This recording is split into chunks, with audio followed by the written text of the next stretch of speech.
A very big, warm welcome to you this lovely Wednesday evening.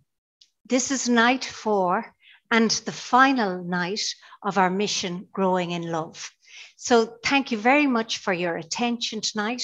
And perhaps you've joined us for the last 3 nights. So thank you. We love your participation and we welcome you to this online community. As you know, we have people from the 53 parishes looking in.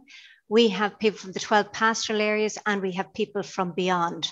So a big, warm welcome to you and thank you very much for joining us tonight. Céad Míle Fáilte. Just to remind you of the format again, we have our special guest giving it their input. That's followed by a transition piece of music.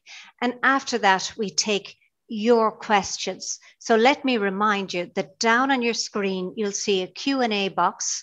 We'd love if you filled in a question. We love that.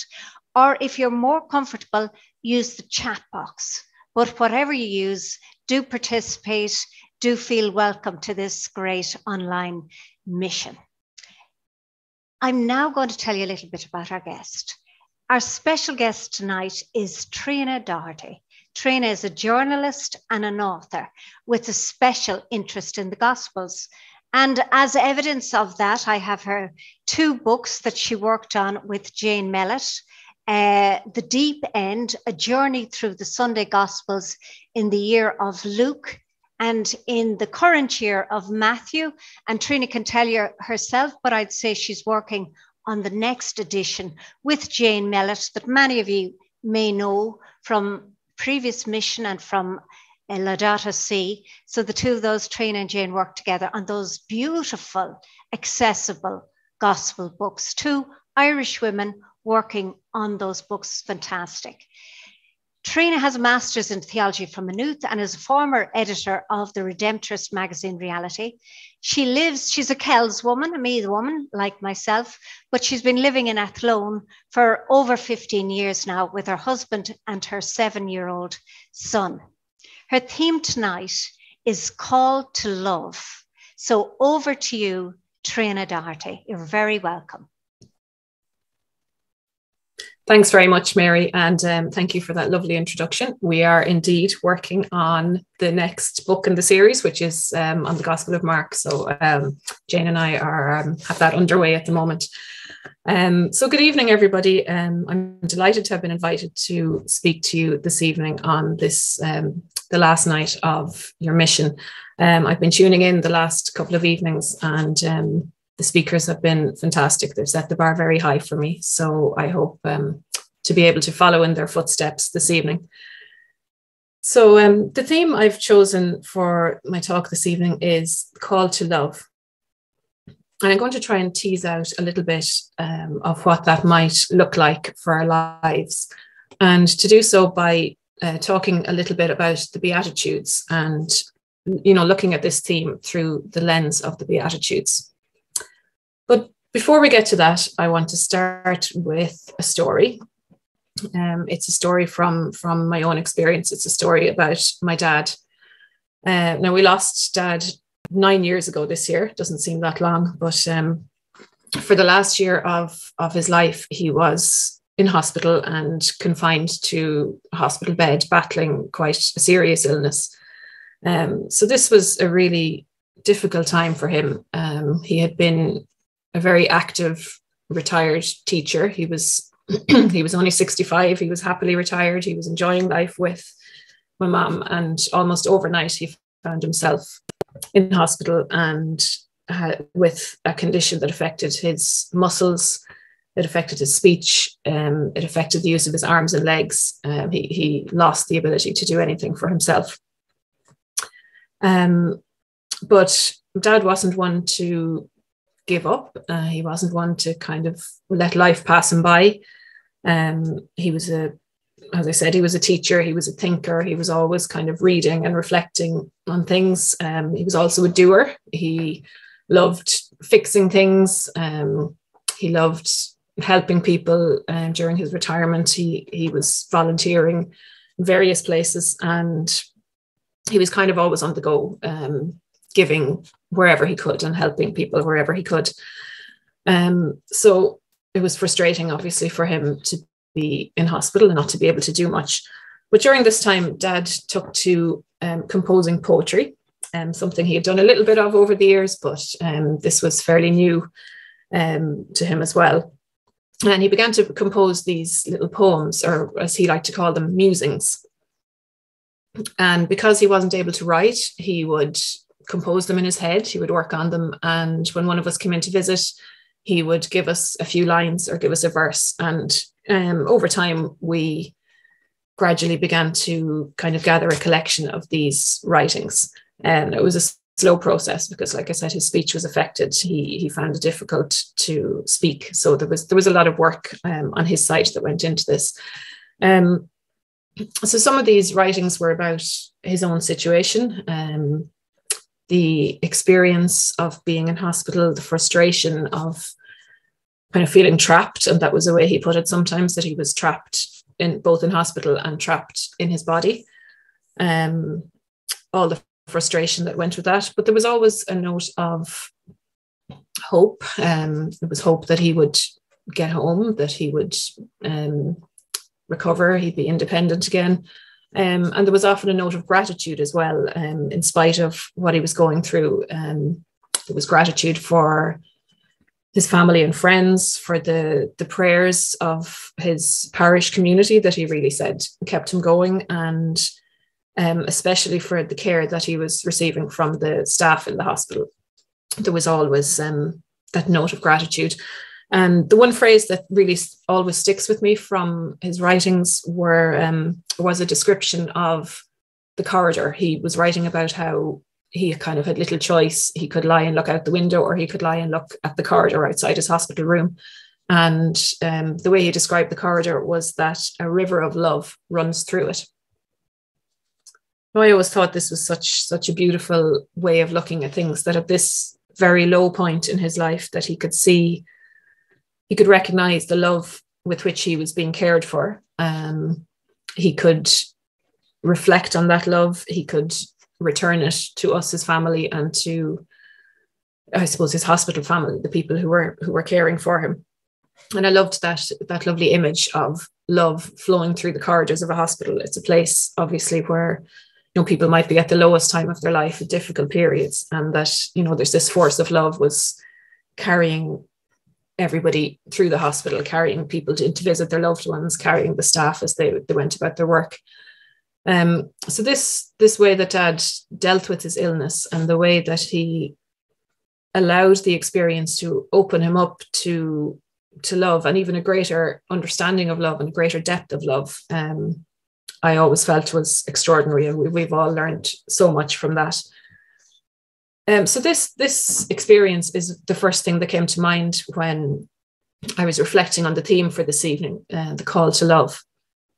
I'm sure many of us have people in our lives, or who've come across people who, seem to have this kind of deeper understanding of love, seem to be able to love in this kind of deep and almost fierce manner, especially when they're faced with painful experiences or difficult times in life. And I think these people give us a glimpse of what life looks like when it's lived in out of this love and the call to love. So to bring things around to the Beatitudes, this coming Sunday we'll be hearing the Sunday Gospel is the Beatitudes. It's one of the most famous passages from Matthew's Gospel, from the Sermon on the Mount. We might be familiar with some of the language of the Beatitudes. Blessed are the poor in spirit, for theirs is the kingdom of heaven. Blessed are those who mourn, for they will be comforted, and so on. So we're familiar with the language, but maybe we mightn't have had a chance to hear much about them or to reflect on them. And these Beatitudes are really at the heart of the teaching of Jesus, particularly in Matthew's Gospel, which is where the Gospel comes from this coming Sunday. And in the Beatitudes, Jesus names several different groups of people who would be considered to be unfortunate or weak in the eyes of the world. And he declares that these people are blessed. The first part of each of the Beatitudes is that part with blessed or blessed. And this part is always rooted in human experience. So blessed are the poor, blessed are those who mourn. And particularly in some of the more difficult experiences of life, again, speaking of those who mourn, those who are poor in spirit, those who are persecuted. And then the second part of each of the Beatitudes invites us to contemplate a better world. So in contrast to blessed are the poor in spirit, we hear, for theirs is the kingdom of heaven. And there's talk of comfort, there's talk of seeing God, of inheriting the earth. And these are things that we might typically associate with the life to come, not things of this life. But when we study the Gospels, and particularly Matthew's Gospel, we learn that when Jesus speaks of the kingdom of heaven, he's not so much speaking of the afterlife, of some kind of future utopia that's still to come. He's talking about an experience in the world, in the here and now. And the Beatitudes give us a glimpse of what this life is like, a life that's lived out in this radical call to love our neighbour. And even later on in the Sermon of the Mount, to love our enemy. And we're all invited to grow into this love.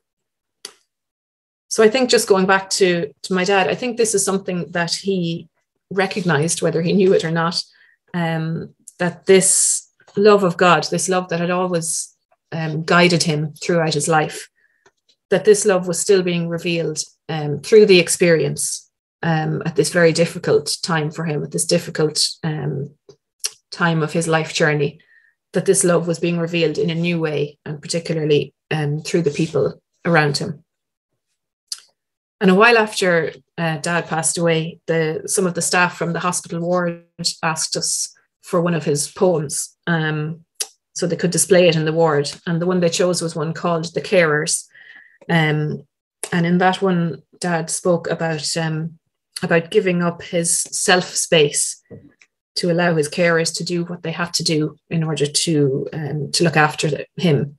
So again, there was that understanding of kind of giving up something of himself, but recognizing the love that was there. And it finished off with a description of how the staff did everything with a smile. Now, I have no idea if that poem is still on the wall in the ward. I haven't been back, but I like to think it's there, and that maybe a patient or a family member or even staff kind of going about their business there might see it and might take some comfort from it. So if we look at the language of some of the Beatitudes, if we take two, maybe, blessed are those who mourn, for they will be comforted, and blessed are the merciful, for they will receive mercy. So if we look at this, as I was saying, as not a promise of some future comfort, but a call for this life, a call to bring comfort, to bring compassion to others in this life, in the situation that we're in. And there are lots of times when we see this lived out in our families, in the world. It's something that when I think of this kind of comforting, I always think of the things that happen around the time of a funeral, particularly in Ireland, the way a community gathers around a family who's bereaved, the practical things that happen, the community kind of springs into action, and they take over the kitchen and they provide sandwiches and things just appear that the family might need. All of these ordinary activities, but it's really love in action, and it can be a huge comfort to the family of the deceased, who are in such a difficult time when their life has been shaken. Life doesn't make sense, but this is happening around them at the time. It's sometimes called or referred to as a ministry of consolation. It's a way of kind of bringing God's love into those difficult situations. And again, this is something that we experienced as a family. When Dad died, we really had that comfort, and it was the comfort that he recognized himself while he was sick, that kind of carried over to that experience for us. I think of another experience that we've gone through as a family in recent years as well. So just less than 2 years ago, coming up to 2 years ago, my husband Pat had a heart attack. It came pretty much out of nowhere. It's a happy ending, so I always have to mention that. He's doing fine, but it came out of the blue, and thankfully we were able to get him the help he needed straight away, and he was able to get to hospital very quickly.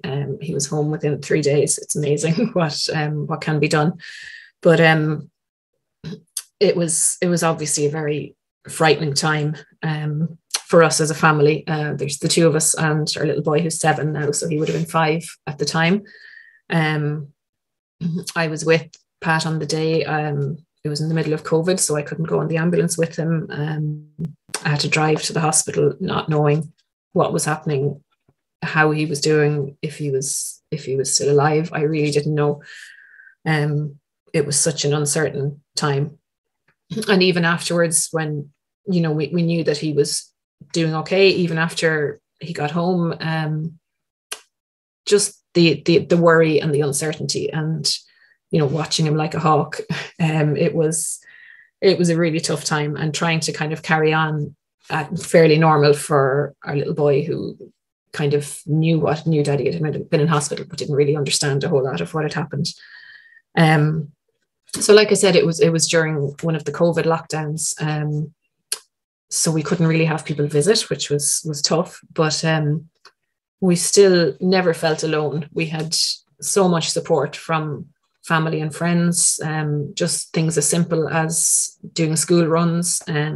People were calling and texting, people were thinking of us, praying for us. We felt such support and comfort from all of that. And I suppose that time changed a lot of things for us. There were obviously changes that we had to make after Pat came home, lifestyle changes, things like that. But in many ways, it was a sort of a new beginning for us as a family. It was the first time, I suppose, that we'd faced such a crisis. And when I suppose, as many people may know, when you come very close to losing somebody, it kind of makes you stop and think, to think and to rethink the time that you have together, to appreciate each other in a new way. So our little family of 3 has, I think, become an even tighter unit since then. But we've also become increasingly aware of the support systems that we have, the love that's out there, the love that's in our lives, and that's there kind of to comfort and to support us. So I think the Beatitudes really speak to these kind of difficult and intense periods in life. Times of loss, times of illness, maybe times of conflict, times of doubt. And one way of reflecting on the Beatitudes maybe is to think about what sort of categories of people are they talking about? Who are they asking us to pay attention to? And who is Jesus asking us in the Beatitudes to pay attention to? So we might ask, who around us is mourning, who is suffering, it could be in our own families or communities, people who are ill, people who are going through family difficulties, any sort of situation that kind of shakes people, that's difficult. And the call of Jesus in the Beatitudes is to respond to these situations with comfort and with compassion and with love. And when we think of how Jesus treated others, he always sided with those who were lost, those who were poor, those who were marginalized. So again, the ripples kind of go out from our own kind of personal experience. And, we think of people who are suffering from poverty, from war, refugees. And I know those are huge, huge topics to try and think about. But again, there are things that we can do in our own community to kind of answer this call of love. There are refugees in all of our communities. There are charities that are helping them. There might be a way that we could reach out to a family who's, from Ukraine or from another country who's settling in our community. So there are always needs. And I suppose wherever we see those needs is where we are called to this radical love that Jesus spoke about and that he modeled, of course, in his own life. And Jesus also focuses in the Beatitudes on those who hunger and thirst for righteousness. So those who strive to do right, and again, then mentions those who are merciful. And there's so much to unpack in the Beatitudes that any one of them would be worth its own talk. We're only kind of scratching the surface here.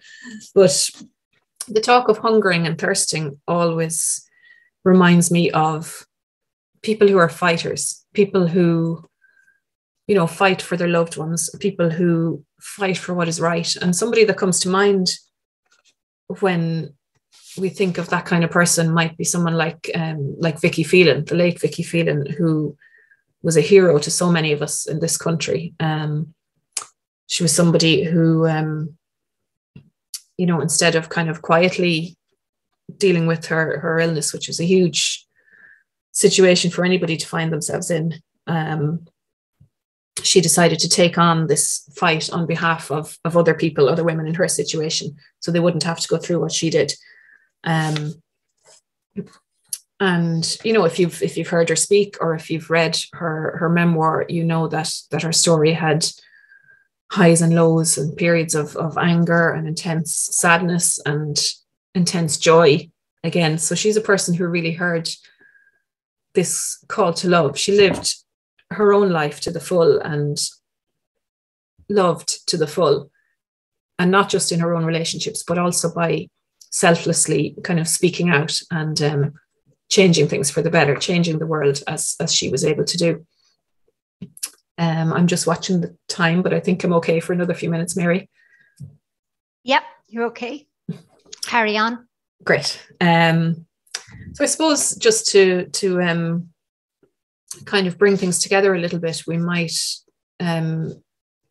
just take a few moments to maybe think of people in our own lives who are able to show this great depth of love. People who, seem to recognize that call to love, people who show great compassion for others. And then, people who really fight for what is right. And that's where they recognize the call to love in their own lives. And we think as well of our own families and relationships, and that call to us to give ourselves to others, to love fiercely and to love fully and radically, as is the call to love from the Beatitudes. And we do this, we do this in families. This happens in countless ways. Parents make sacrifices for their children, people look after elderly parents. There are people who are worried about a family member or a friend, and they're just doing anything they can to support them. So of course it's not easy, and life has its ups and downs, as we all know. There are times that love is challenging. Every parent knows this, I think, or anybody who's gone through the terrible twos and the toddler years is very well aware of the challenges. But it's through this call of Jesus and this call of our humanity, I think, that we embrace this life of love and patience and giving and mercy. So just as a final thought, Jesus always spoke about relationships. He knew that our relationships with each other are the most important things in life. So the Beatitudes are well worth a look. They're a call to wake up, to look at the world around us, to imagine a better world, and to take loving action to bring that world into reality. Thank you. Thank you so much, Trina. Gosh, that was beautiful, and beautiful sharing about the wonderful person your dad was. You're a credit to him, is what I'd have to say. And a near miss there with Pat, your husband. So thank God for that. And it also demonstrated to me very well how in your book, that's what you do. You take the Gospels and you get people to look at them, and you reflect on it, and you go deeper. So, I mean, that is absolutely gorgeous. Just to remind people about the structure of our night now, you have an opportunity to ask questions. Tomás Kenny is in the background, and he'll come on with the questions after our music. And we also have Bishop Ray Brown coming on as well to conclude the mission tonight. While we're thinking of possible questions for Trina in her vast area knowledge of the Gospels and her own life experiences, we're going to play a piece of music, Testify to Love. It's kind of in our mind throughout the last 4 days of the mission. I suppose I first came across this song during our Teen Spirit time in Kerry with the wonderful Noel O'Sullivan. So here we have Clonkeene Youth Choir singing with full energy, Testify to Love.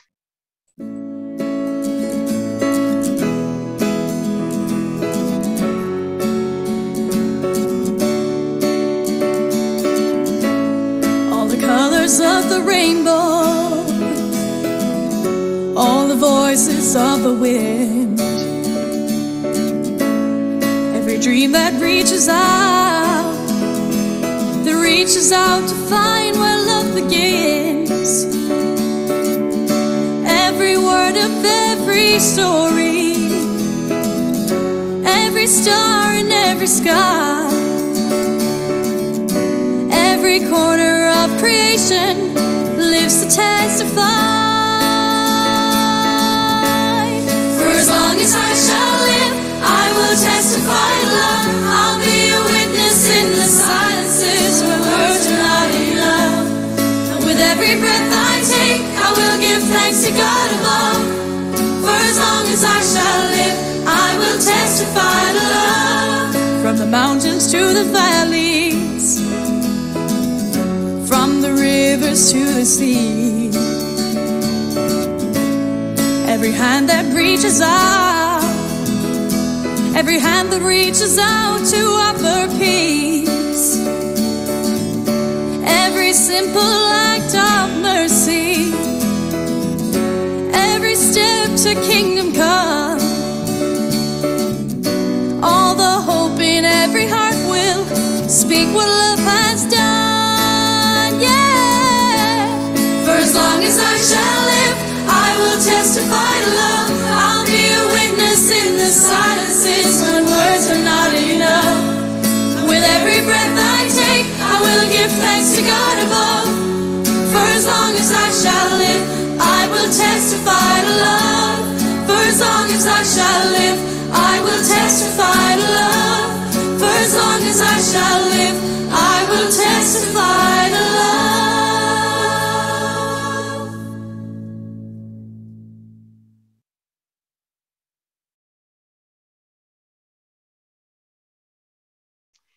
Welcome back. So Tomás, have we Tomás there? Because you might have a few questions for us. You might know Tomás Kenny. He works with the diocese and is very involved in the whole area of music and secondary schools. He links directly to them. So Tomás, have you some questions for Trina? And if Trina could turn on her camera again. Thanks, Mary. Hello again, Trina. And thanks so much for your presentation. Just a few questions there, and I'll try and get through them all. I tried to consolidate a few. So the first one is, in the midst of crisis and hardship in your own life, in what ways did you feel your faith helped you? Gosh, that's a big question. I suppose, I mean, prayer would have always been something I turned to when things were difficult. But certainly I found, and something I highlighted there in the two experiences I talked about, it was often through family and friends and support that I would have always experienced that love and hope and sense that things would be okay. I think there was always, I suppose, a beauty or an intensity, I suppose, to these difficult experiences in life. But again, looking at, some of the things my dad wrote and his perspective, I think a lot of that would have rubbed off on me, that kind of sense that there's something bigger going on and we just kind of have to live in it and try and recognize the good in it. I'm not sure if that answers the question, but that would be sort of where I would have always come from. Okay. Thanks, Trina. Thank you. The next one, to be a follower of Jesus is to live as he lived. Could you highlight a few examples of how we could live as Jesus lived? Okay.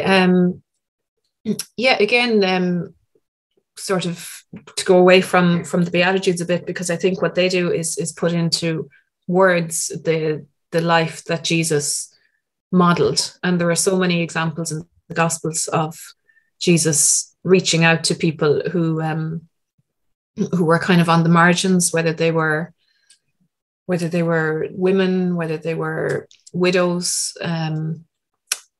people who were ill, people, the lepers, people who society kind of rejected and had difficulty with. And these were the people that Jesus was always drawn to. And I think there's a huge example in that, of the way that he approached people, took them as they were, generally didn't kind of approach them and tell them what to do. He took them as they were, he listened to them.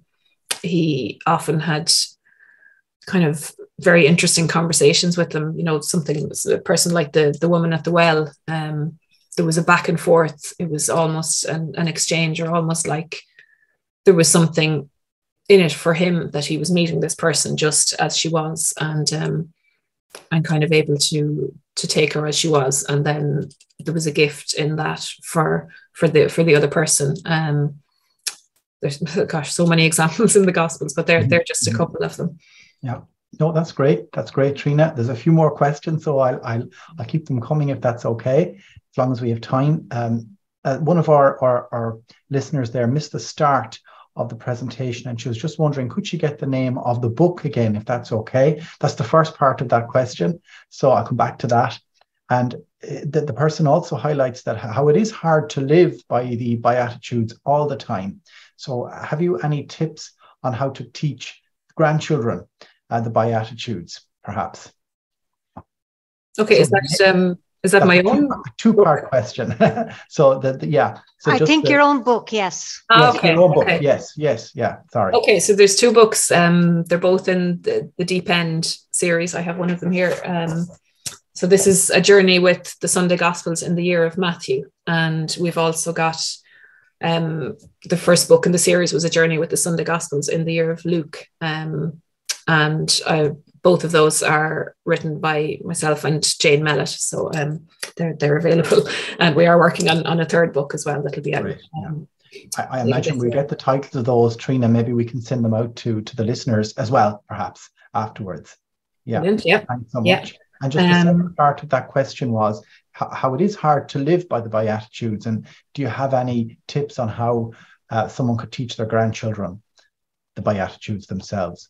Yeah, that's a difficult one, and that's, as somebody who has a small child, I struggle with this as much as anybody else. How to kind of pass on the faith, how to pass on these values. I suppose for myself, a lot of it is looking at the good that's there.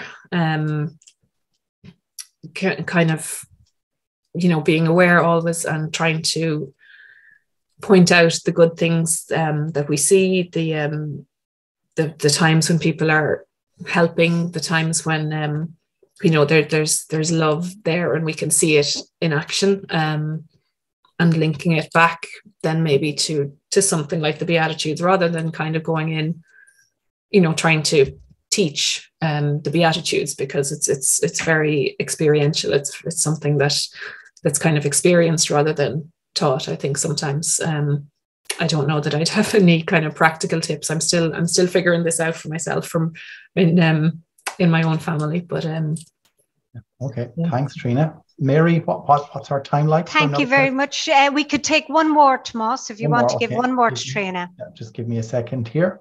A very good question there. Call to love or growth in love. Do you think fear is an obstacle to being called to love? Can you say anything about fear versus love?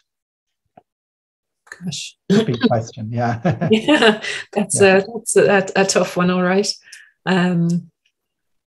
Gosh, I don't know. I suppose fear is something that holds all of us back in lots of different ways. I'm honestly, I'm a bit stumped now for that one.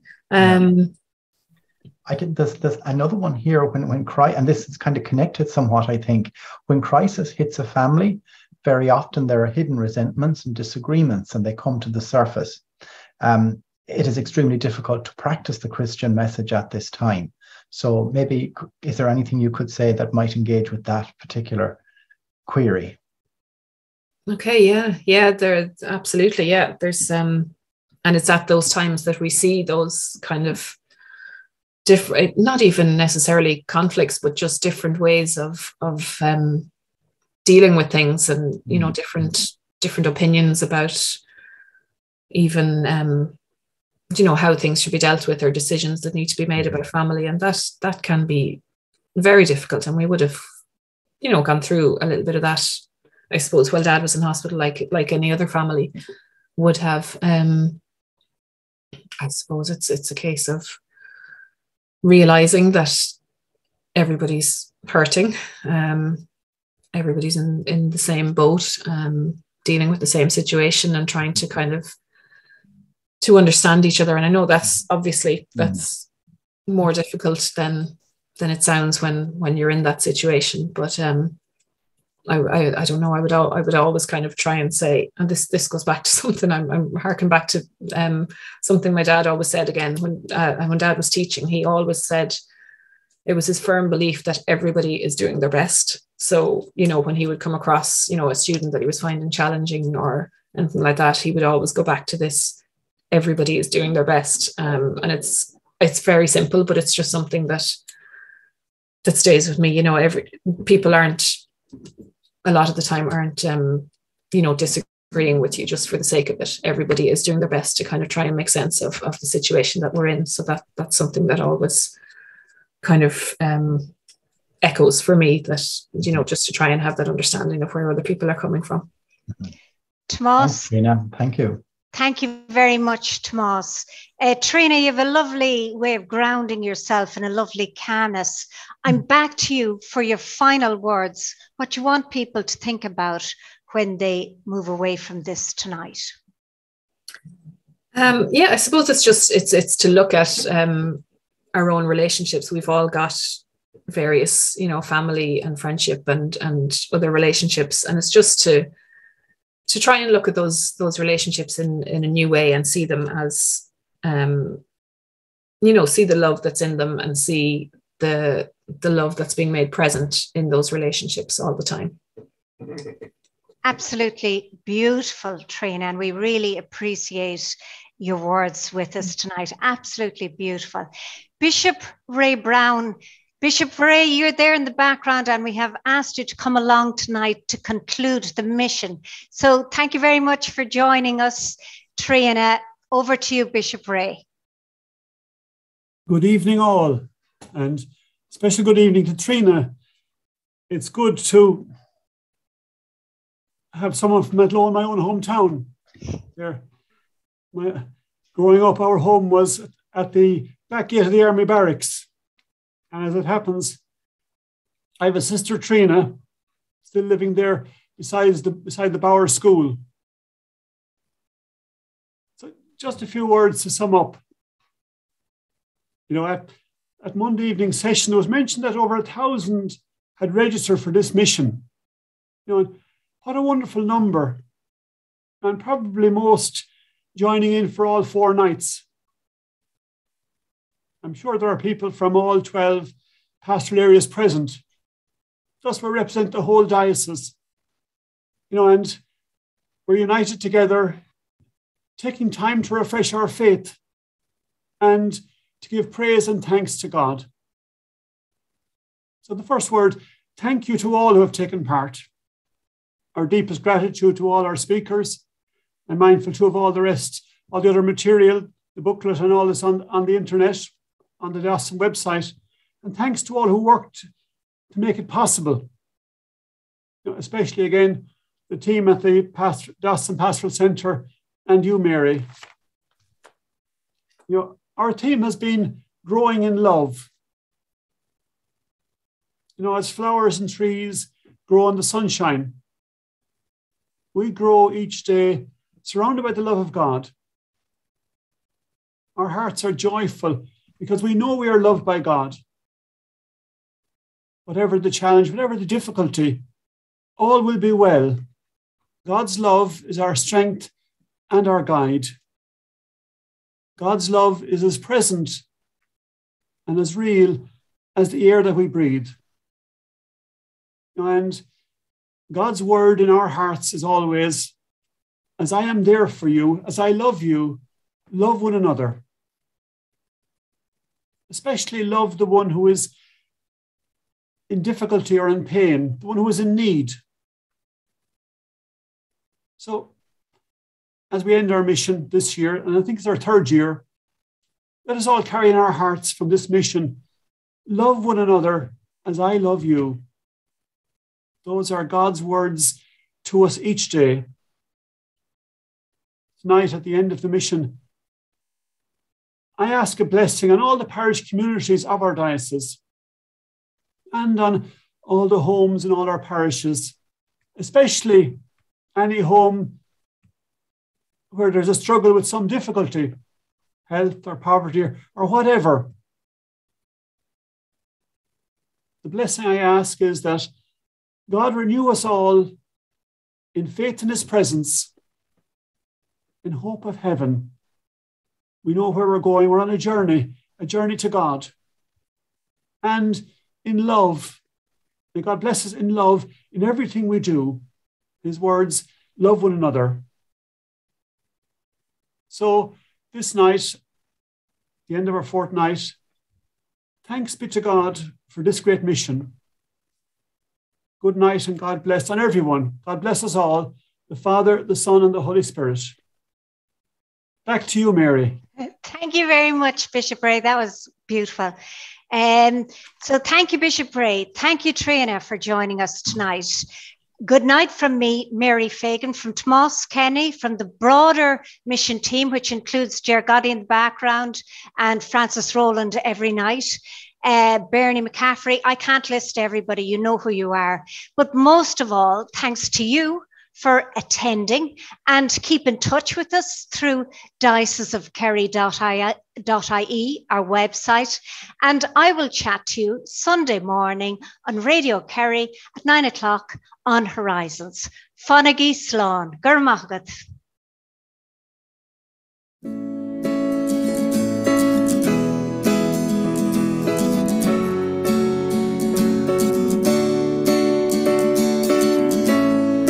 Colors of the rainbow, all the voices of the wind, every dream that reaches out to find where love begins, every word of every story, every star in every sky, every corner of creation lives to testify. For as long as I shall live, I will testify.